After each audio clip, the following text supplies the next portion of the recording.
Hello student, welcome back to my channel Samrat academy. Student, मेरा नाम है आकाश और यह वीडियो बहुत ही ज्यादा इंपॉर्टेंट आप लोगों के लिए है क्योंकि क्लास 10th साइंस के very very most important question discuss करने वाले हैं जो कि 2023 बोर्ड एग्जाम में आप लोगों को पूछा जाएगा। ठीक है, आज की वीडियो में टोटल 10 महत्वपूर्ण में डिस्कस करने वाला है क्वेश्चन।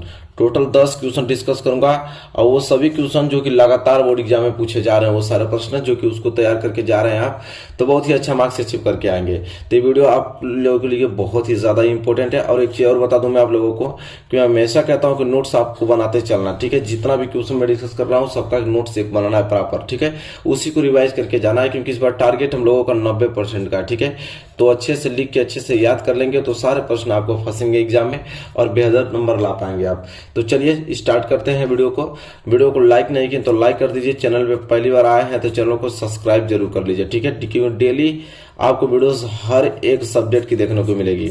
तो चलिए आज का पहले वीडियो स्टार्ट करते हैं। क्वेश्चन डिस्कस करेंगे बहुत अच्छा जो कि एग्जाम में आता है। तो चलिए पहला प्रश्न देखते हैं।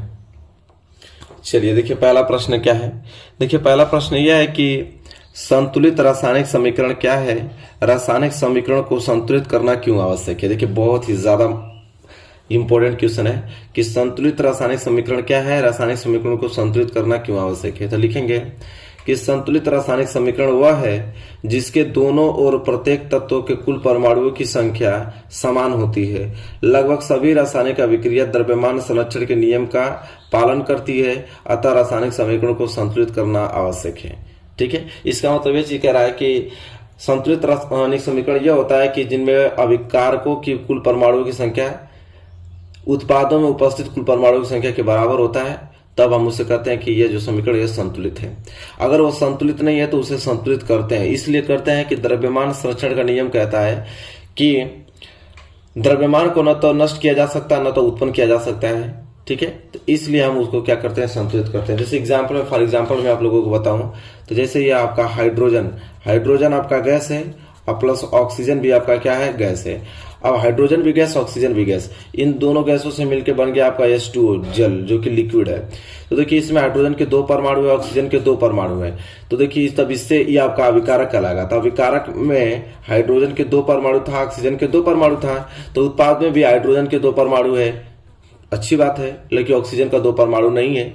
तो ये आपका असंतुलित रासायनिक समीकरण है। इसे संतुलित करना है तो यहाँ पे 2 लगाना पड़ेगा ताकि 2 ऑक्सीजन हो जाए, और 2 ऑक्सीजन तो हो गया लेकिन हाइड्रोजन 4 हो गया। तो हाइड्रोजन 4 बनाने के लिए 2 यहाँ कर देंगे तो हाइड्रोजन भी 4 हो जाएगा, ऑक्सीजन भी 2, तो हाइड्रोजन भी 4 ऑक्सीजन भी 2। अब ये आपका संतुलित रासायनिक समीकरण है। ठीक है, और पूछ रहा था कि संतुलित रासायनिक समीकरण किसे कहते हैं और रासायनिक समीकरण को संतुलित करना क्यों आवश्यक है। तो भाई आवश्यकता आपको समझ में आ गया कि अभिकारकों में कुल परमाणुओं की संख्या उत्पादों में उपस्थित परमाणु संख्या बराबर होना चाहिए, क्योंकि द्रव्यमान संरक्षण का नियम यही कहता है कि द्रव्यमान को न तो नष्ट किया जा सकता है न तो उत्पन्न किया जा सकता है। तो भाई यहाँ पे जितना दुन्य द्रव्यमान इन दोनों का है उतना द्रव्यमान यहाँ पे भी होना चाहिए, इसलिए हम उसको संतुलित करते हैं द्रव्यमान संरक्षण नियम के अनुसार। ठीक है, तो पूरा डिटेल हमको तो लगता नहीं कि कभी भी भूलेंगे, इतना डिटेल में आप लोगों को एग्जाम्पल देके बता दिया। ठीक है, तो ये क्वेश्चन बहुत ही ज्यादा महत्वपूर्ण है, तो इसे अच्छे तरीके से याद कर लीजिएगा।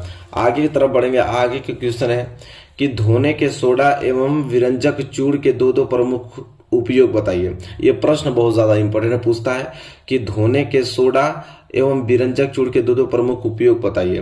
तो देखिए उत्तर में लिखेंगे कि धोने के सोडे का उपयोग। तो देखिए जो कपड़ा धोने वाला सोडा होता है उसका उपयोग कहाँ करते हैं, इसका उपयोग जल की अस्थायी कठोरता को दूर करने के लिए किया जाता है। इसका उपयोग जल की कठोरता, और कोई भी जल कठोर है तो उसमें अगर धोने का सोडा मिला देते हैं तो वो क्या हो जाएगा, नमी हो जाएगी उसमें। तो इसका उपयोग जल की अस्थायी कठोरता को दूर करने के लिए किया जाता है, पहला बात। दूसरा क्या है, तो सोडियम कार्बोनेट का उपयोग, धोने के सोडा का नाम होता है सोडियम कार्बोनेट, तो सोडियम कार्बोनेट का उपयोग कांच, साबुन आदि उद्योगों में किया जाता है।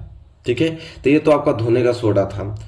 विरंजक चूर्ण का भी उपयोग पूछा जाता है, हेडिंग डालेंगे विरंजक चूर्ण का उपयोग। और विरंजक चूर्ण का उपयोग में लिखेंगे कि विरंजक चूर्ण का उपयोग जो है वो जीवाणुनाशक के रूप में तथा जल के शुद्धिकरण में किया जाता है। विरंजक चूर्ण का उपयोग जीवाणुनाशक, ठीक है, जो छोटे छोटे जीवाणु होते हैं जो कि फसल को नुकसान करते हैं, बहुत जगह नुकसान करते हैं छोटे छोटे जीवाणु, तो उनको मारने के लिए हम विरंजक चूर्ण का उपयोग करते हैं।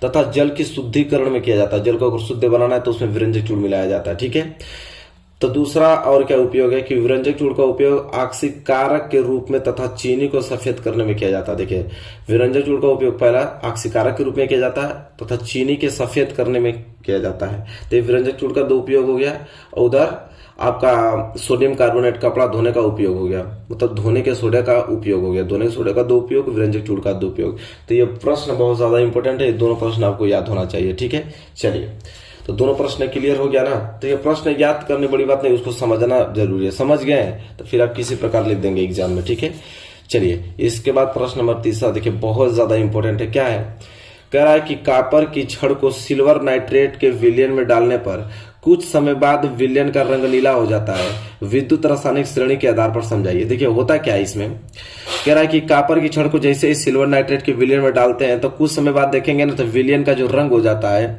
वो नीला हो जाता है, विद्युत रासायनिक श्रेणी के आधार पर समझाना है। तो लिखेंगे कैसे हम लोग इसको, कि सक्रियता श्रेणी में जो कॉपर है ना वो सिल्वर से पहले उपस्थित है, तथा इस श्रेणी में जो पहले आने वाला धातु होता है वो अधिक क्रियाशील, बाद में आने वाले धातु कम अभिक्रियाशील को उसके लवण के विलयन से विस्थापित कर देता है। अतः कॉपर सिल्वर नाइट्रेट AgNO3 से सिल्वर को विस्थापित कर copper nitrate CuNO3 whole twice बनाता है। इस प्रकार विलयन में कॉपर 2 इलेक्ट्रॉन देकर आयनों की उपस्थिति हो जाती है, जिसके नीले रंग का कारण विलयन रंग का रंग भी नीला हो जाता है, जिसके कारण नीले रंग के कारण जो विलयन का रंग भी होता है वो नीला हो जाता है। बात यह है। ठीक है, तो आप देखिए रिएक्शन यहाँ पे है, जैसे कॉपर का हमने किया सिल्वर नाइट्रेट के साथ, तो देखिए कॉपर जो है ना वो अधिक अभिक्रियाशील है। कॉपर अधिक अभिक्रियाशील है किससे, आपके सिल्वर से। तो सिल्वर को उसके अभिक्रिया में से उसी के रासायनिक यौगिक में से उसको बाहर कर देगा। देखिए, सिल्वर को बाहर कर दिया और कॉपर नाइट्रेट के साथ आके मिल गया, तो ये कॉपर नाइट्रेट बना दिया। ठीक है, जो कि रंगहीन बना दिया, और कॉपर यहां से अलग होकर नीला बन गया। ठीक है, तो यह बात है, मोटी मोटा बात यह है। क्योंकि भाई सक्रियता श्रेणी में कॉपर आपके सिल्वर से ऊपर आता है, तो ऊपर आता है तो मतलब अधिक अभिक्रियाशील हुआ, और सिल्वर नीचे आता है तो कम अभिक्रियाशील हुआ। तो अधिक अभिक्रियाशील वाला तत्व कम अभिक्रियाशील तत्व को उसी में से उसको क्या कर दिया, विस्थापित कर दिया, उसी की यौगिक में से उसको विस्थापित करके इसके साथ रिएक्शन कर लिया। ठीक है, तो यह बात है। तो आई होप आपको क्लियर हो रहा है ना पूरा। तो यहाँ पे ये जो थ्योरी था अच्छे तरीके से इसको आप नोट कर लीजिएगा, यही एग्जाम में आपको लिखना है, एग्जाम्पल भी देना है। ठीक है, तो बहुत ही ज्यादा सिंपल था, बहुत भारी नहीं था। ठीक है, चलिए आगे प्रश्न बढ़िए। प्रश्न नंबर क्या है, 4। प्रश्न नंबर 4 है कि साबुन की सफाई प्रक्रिया को मिशेल अवधारणा के आधार पर समझाइए। कह रहा है कि जो साबुन की सफाई प्रक्रिया है उसको मिशेल अवधारणा के आधार पर समझाना है। या तो कभी कभी प्रश्न इस प्रकार भी बन जाता है कि साबुन की सफाई प्रक्रिया की क्रियाविधि समझाइए। ठीक है, तो सबसे पहले हेडिंग क्या डालेंगे, साबुन की सफाई क्रियाविधि। अब देखेंगे साबुन की सफाई क्रियाविधि कैसे बनती है, साबुन कैसे बनता है। ठीक है, तो लिखेंगे मतलब साबुन बनता नहीं है, जैसे साबुन से कोई चीज साफ करते हैं तो साबुन से किस तरह कोई चीज साफ होती है, उसकी प्रक्रिया क्या है वो देखने वाले हैं। तो देखेंगे उत्तर में कि साबुन के जो अणु हैं वो श्रृंखला वाले, साबुन के अणु श्रृंखला वाले कार्बोक्सिलिक अम्लों के सोडियम एवं पोटेशियम लवण होते हैं। साबुन का अणु 2 सिरों वाला होता है। साबुन का जो अणु है वो कितने सिरों वाला होता है, 2 सिरों वाला होता है, जिसे निम्न प्रकार प्रदर्शित किया जा सकता है। ठीक है, देखिए किस प्रकार प्रदर्शित किया जाता है। देखिए यहाँ पे कार्बन डाइऑक्साइड और सोडियम, ये 2 सिरों रहते हैं, माइनस चार्ज लेता है, ये प्लस चार्ज लेता है। ठीक है, तो वही कराइए, हाइड्रोकार्बन भाग आयनिक भाग है, ये सब आयनिक भाग है उसके, माइनस चार्ज एक प्लस चार्ज, 2 भाग होते हैं उसके। ठीक है, फिर नीचे लिखेंगे हाइड्रोकार्बन भाग, हाइड्रोकार्बन भाग 2 भाग होते हैं, जिसमें से हाइड्रोकार्बन भाग तेल मतलब मैल में घुलता है, जबकि आयनिक भाग जल में घुलता है। तो जो हाइड्रोकार्बन भाग होता है वो तो मैल में घुलता है, जबकि आयनिक भाग जो होता है ना वह जल में घुलता है। जल में साबुन घोलकर कपड़ा धोने पर साबुन के अणु मिशेली संरचना तैयार करते हैं, जहां साबुन के अणु का एक सिरा तैलीय मतलब मैल की ओर तथा आयनिक सिरा जो होता है वो बाहर की ओर होता है। इसमें पानी में इमल्सन बनता है, पानी में क्या बनता है, इमल्सन बनता है। इस प्रकार साबुन का जो मिशेल मैल को पानी में घोलने में मदद करता है और हमारे कपड़े क्या हो जाते हैं, साफ हो जाते हैं। सिंपल बात ये है। ठीक है, मोटा मोटी बस 2 चीज होता है, हाइड्रोकार्बन जो होता है आपका मैल में घुलता है और आयनिक भाग जल में घुलता है। और जल में साबुन घोलकर कपड़ा धोने पर जैसे ही उसको कपड़ा धुलते हैं तो मिसेली संरचना तैयार करता है, उसकी संरचना मिसेल की संरचना की तरह बनता है। बस ये होता है कि जो साबुन के अणु होता है एक सिरा तैलीय मैल की ओर तथा आयनिक सिरा बाहर की ओर हो जाता है, इसमें पानी में इमल्सन बनता है। इस प्रकार साबुन जो होता है मिसेल मैल को पानी में घोलने में क्या करता है, मदद करता है और हमारे कपड़े क्या हो जाते हैं, साफ हो जाते हैं। बात है सिंपल, ठीक है। इस प्रकार आप इसको नोट कर लीजिएगा। चलिए अगला प्रश्न देखिए कितना महत्वपूर्ण है। अगला प्रश्न है मेंडलीफ का आवर्त सारणी से, ये बहुत ही ज्यादा इंपॉर्टेंट है, इसको आप लिख लीजिए, ठीक है। कह रहा है कि मेंडलीफ का आवर्त नियम तथा आधुनिक आवर्त नियम समझाइए। मेंडलीफ की आवर्त सारणी के किन्हीं दो दोषों को स्पष्ट कीजिए। प्रश्न बहुत ज्यादा इंपॉर्टेंट है। देखेंगे कि मेंडलीफ का आवर्त नियम क्या है, आधुनिक आवर्त नियम क्या है, मेंडलीफ की आवर्त सारणी का दो दोष भी हमको देखना है। तो सबसे पहले हेडिंग डालेंगे मेंडलीफ की मूल आवर्त सारणी। तो देखेंगे कि मेंडलीफ की मूल आवर्त सारणी क्या है। तो देखिए यह है कि इसके अनुसार तत्वों के भौतिक एवं रासायनिक गुणधर्म उनके परमाणु भारों के आवर्ती फलन होते हैं, अर्थात तत्वों को उनके बढ़ते परमाणु भारों के क्रम में रखा गया है या रखने पर व्यवस्थित करने पर एक निश्चित समय अंतराल पर गुणों की पुनरावृत्ति होती है। कह रहा है कि इसके अनुसार मेंडलीफ के मूल आवर्त सारणी के अनुसार तत्वों के एक भौतिक एवं रासायनिक गुणधर्म के उनके परमाणु भारों के आवर्ती फलन होते हैं। तत्वों को उनके परमाणु भारों के बढ़ते क्रम में इस प्रकार सजाया गया है, इस प्रकार व्यवस्थित किया गया है कि एक निश्चित समयांतराल पर उनके गुणों की क्या होती है, पुनरावृत्ति होती है। ये तो आपका मेंडलीफ की मूल आवर्त सारणी हुआ। दूसरी हेडिंग है आधुनिक आवर्त सारणी। तो देखिए आधुनिक आवर्त सारणी क्या होता है। हेनरी मोजले ने सन 1913 में परमाणु क्रमांक की खोज करने के पश्चात यह सिद्ध किया कि परमाणु का आधारभूत गुण परमाणु क्रमांक है, न कि परमाणु भार। इस आधार पर उसने एक नया संशोधित नियम दिया जिसे आधुनिक आवर्त नियम कहते हैं। देखिए बात समझिए, 1913 में जो हेनरी मोजले थे उन्होंने परमाणु क्रमांक की क्या किया था, खोज किया था। खोज करने के बाद उन्होंने यह सिद्ध किया, उन्होंने यह बताया कि परमाणु का आधारभूत जो गुण होता है वो परमाणु क्रमांक है। परमाणु का आधारभूत गुण परमाणु क्रमांक है, न कि परमाणु भार है। पहले यह था कि परमाणु भार है परमाणु का आधारभूत गुण, लेकिन उन्होंने सिद्ध किया कि नहीं भाई, परमाणु का आधारभूत गुण परमाणु क्रमांक है, न कि परमाणु भार। और इस आधार पर उसने एक नया संशोधित नियम दिया जिसका नाम है वही आधुनिक आवर्त नियम। तो दोनों नियम हो गया। इसका दोष भी पूछा था कि दो दोषों को स्पष्ट कीजिए। तो देखिए यहाँ पे उत्तर में लिखेंगे कि मेंडलीफ के मूल आवर्त सारणी के दोष। तो चलिए देखते हैं मेंडलीफ के मूल आवर्त सारणी के दोष। तो पहला है असमान गुणों वाले तत्वों को एक ही समूह में रखना, पहली बात। दूसरा क्या, समान गुणों वाले तत्वों को भिन्न भिन्न समूहों में रखना। एक और मैं दोष बता देता हूं कि भारी तत्वों को हल्के दो से पहले रखना। तो ये दो दोष पूछा था, तीन दोष हमने बता दिया, याद कर लीजिएगा। तो आई होप यह देखिए प्रश्न बहुत ज्यादा इंपॉर्टेंट है, इसको थोड़ा सा भी इग्नोर नहीं करना, इसको आप लिख के रट जाइए, ठीक है। बात यह है, ये पेपर में आपको जरूर देखने को मिलेगा। इसके बाद हम अगर आगे बढ़े तो प्रश्न नंबर 6 जो है वेरी वेरी मोस्ट इंपोर्टेंट प्रश्न है।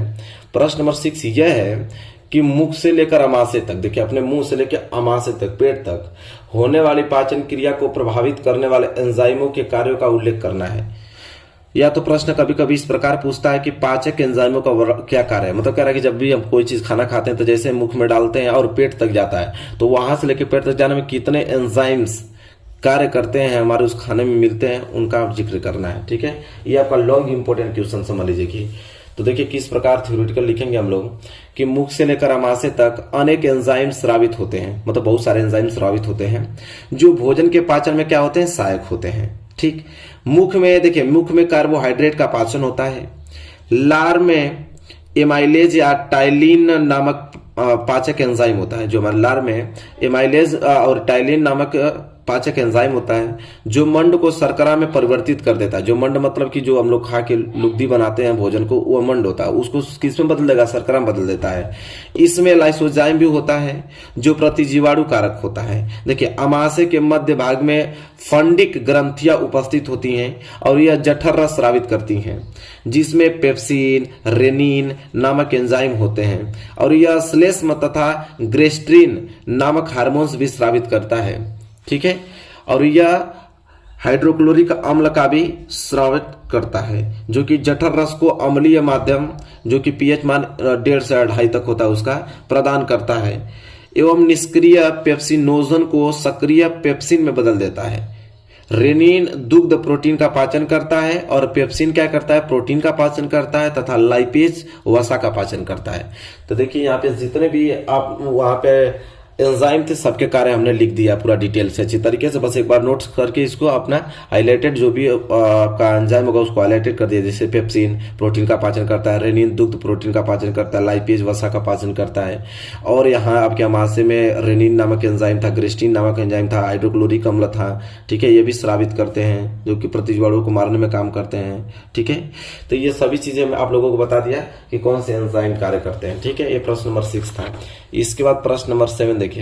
प्रश्न नंबर 7 क्या है कि पुरुषों में पाए जाने वाले लिंग गुणसूत्र का विवरण दीजिए। Very very most important question है कि पुरुषों में पाए जाने वाले लिंग गुणसूत्र का विवरण दीजिए। तो कैसे लिखेंगे कि लिंग निर्धारण करने वाले गुणसूत्र लिंग गुणसूत्र कहलाते हैं। जो लिंग निर्धारण करने वाले गुणसूत्र होते हैं वो लिंग गुणसूत्र कहलाते हैं। इन्हें हेरेटोसोम भी कहते हैं। देखिए इन नाम में क्या याद कर लीजिए, इन्हें हेरेटोसोम भी कहते हैं। लिंग गुणसूत्र नर और मादा दोनों में अलग अलग होते हैं। जो लिंग गुणसूत्र होता है नर में अलग होता है और मादा में अलग होता है, और यह प्राय यक्ष और वाई गुणसूत्र कहलाते हैं। मनुष्य में जो लिंग निर्धारण इन्हीं गुणसूत्रों द्वारा होता है। मनुष्य में जो भी लिंग निर्धारण होता है वो यक्ष और वाई के गुणसूत्रों ही द्वारा होता है। पुरुषों में पाए जाने वाले जो लिंग गुणसूत्र होता है वो यक्ष वायु होता है। क्या होता है, यक्ष वायु होता है, ठीक है, क्योंकि पुरुषों में ही पूछा था हमसे। पुरुषों का लिंग गुणसूत्र क्या होता है, यक्ष वायु होता है। तो ये प्रश्न इंपॉर्टेंट है, देख लीजिए और नोट कर लीजिए, प्रश्न याद कर लीजिए, बोर्ड एग्जाम में जरूर आपको पूछा जाएगा, ठीक है।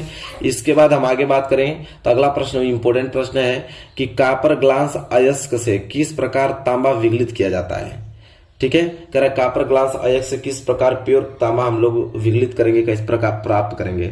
या तो इस प्रकार प्रश्न पूछता है कि कापर के एक अयस्क का नाम तथा सूत्र लिखिए। तो देखिए कापर ग्लास का सूत्र होता है Cu2S, copper sulphide, copper glass इसे कहते हैं।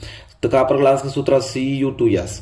जब इसे वायु में हम क्या करते हैं, गर्म करते हैं तो आंशिक रूप से ऑक्सीकृत होता है तथा ऑक्सीकृत उत्पाद जो होता है वो शेष कापर ग्लास से क्रिया करके कापर धातु देता है। जैसे देखिए ये आपका कापर ग्लास है, कापर ग्लास को ऑक्सीजन के रूप में इसको हमने जलाया तो यहाँ पे देखिए कापर ऑक्साइड बना रहा है, सल्फर डाइऑक्साइड गैस बनकर उड़ जा रहा है और कापर ऑक्साइड ठोस के रूप में प्राप्त हो रहा है, ठीक है। यही आपका कापर क्यूप्राइट है आपका। तो कापर का अयस्क नाम पूछा था क्यूप्राइट तथा सूत्र हो जाएगा Cu2O। कापर क्यूप्राइट इसको बोलते हैं, कापर क्यूप्राइट, इसका सूत्र होता है C2O। तो समझ में आ गया ना आप लोगों को कि कापर ग्लांस से कैसे हम लोग किस प्रकार तांबा विघलित करते हैं, पिघलाते हैं। तो कापर जो आपका ग्लांस होता है उसको ऑक्सीजन के रूप में दहन में अभिक्रिया कराते हैं, सल्फर डाइऑक्साइड गैस उड़ के निकल जाता है और कापर फेराइट बच जाता है। तो कापर क्यूप्राइट यहाँ पे बच गया जिसका सूत्र होता है Cu2O। क्लियर है ना, कितना सिंपल है, बहुत एकदम बिल्कुल आसान है। तो आई होप आपको क्लियर हो गया, यहाँ तो कोई डाउट नहीं होना चाहिए। इसके बाद अगला प्रश्न देखिए।